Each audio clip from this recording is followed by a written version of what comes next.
সংগ্রামী লাকসা মনোহরগঞ্জবাসী, আপনারা জানেন বিগত ফ্যাসিস্ট আমলে বাংলাদেশের অন্যতম মজলুম জনপদের নাম কুমিল্লা নয়, লাকসা মনোহরগঞ্জ।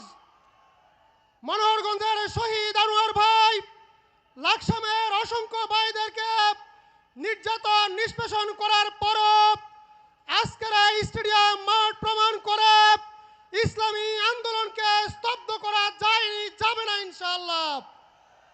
কুমিল্লা নয়, লাকসা মনোহরগঞ্জে যে জোয়ার এসেছে, এ জোয়ার অন্যায়ের বিপক্ষের জোয়ার। এ জোয়ারে আমরা আপনাদেরকে স্মরণ করে দিতে চাই, তলাবিহীন জুড়িতে পরিণত হওয়া বাংলাদেশ আবারও কোনো দুর্নীতিতে চ্যাম্পিয়ন হওয়া কারো কাছে আমরা আর ইজরা দিতে চাই না।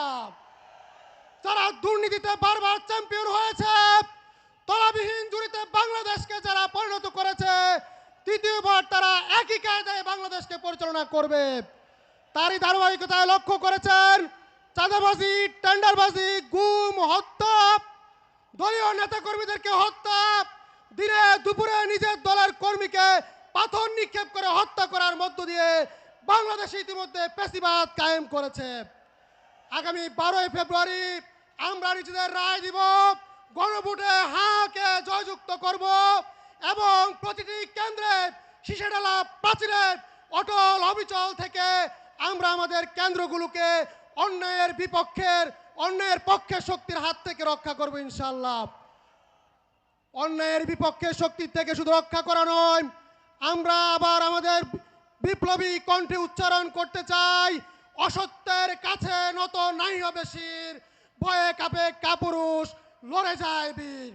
বাংলাদেশের ইতিপূর্বে যতগুলো আন্দোলন, যতগুলো সংগ্রাম ছিল, যখনই কোনো বিপদের মধ্যে সম্মুখীন হয়েছিল, ইসলামী ছাত্র শিবির যে ঐতিহাসিক ভূমিকা পালন করেছে।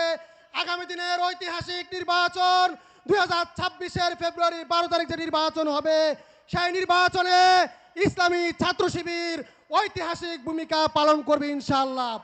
সকলকে ধন্যবাদ জানিয়ে শেষ করছি।